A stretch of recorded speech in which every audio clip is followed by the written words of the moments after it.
I did the most disgusting gelatin video yesterday, as many of you may have seen. I don't like gelatin. I think that's been established.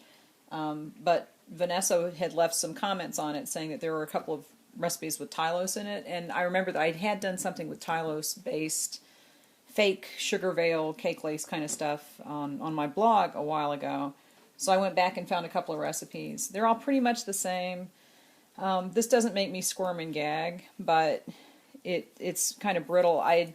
The recipe I used for this was a half a cup of water, about 3/4 tablespoons of Tylose, a tablespoon of confectioner sugar, and a tablespoon of cornstarch, and then 1 teaspoon of glycerine. So that's all that's in it. I didn't put any color or anything in this. I think if you put some titanium dioxide or different color, it would be a different. It would have some opaqueness to it. This is kind of transparent, and it is now. See, it's breaking. It is flexible. Tylose. What I don't understand is that this is basically like a gum glue with some other stuff in it to make it more flexible or give it a little color or whatever. But Tylose is going to get hard, so you can take this and trim it and get the excess off. That I couldn't get all of it off the mat. And I did. Vanessa suggested putting one coat, let it dry for a while, and put it in the oven, and then put another coat on. So that's what I did. And it is, it's flexible. It'll work. It's not as white as the gelatin was. It's not as disgusting as the gelatin was. But I can tell that this is going to harden up after it's been sitting out for a while. So I guess you would have to take this and put it right on the cake and just leave it alone. I had taken this one out to see what it looked like. This, I think, is a little thicker than the other one. Let me cut this off. This is like disgusting sunburned skin. Like when you have a really bad sunburn and your skin peels off. Ugh. So that's just as bad as the gelatin, I guess. This came out of the mold pretty easily, and it is flexible. Ooh. So that would work. You can put that right on the cake and just leave it alone. I left this one in to show you how to take it out of the mold.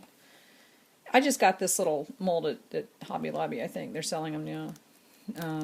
Okay, so see, the end is really brittle. I guess it depends how long. I stuck this in the oven at 185 for about half an hour, because the first time I tried to take it out, it wasn't coming out.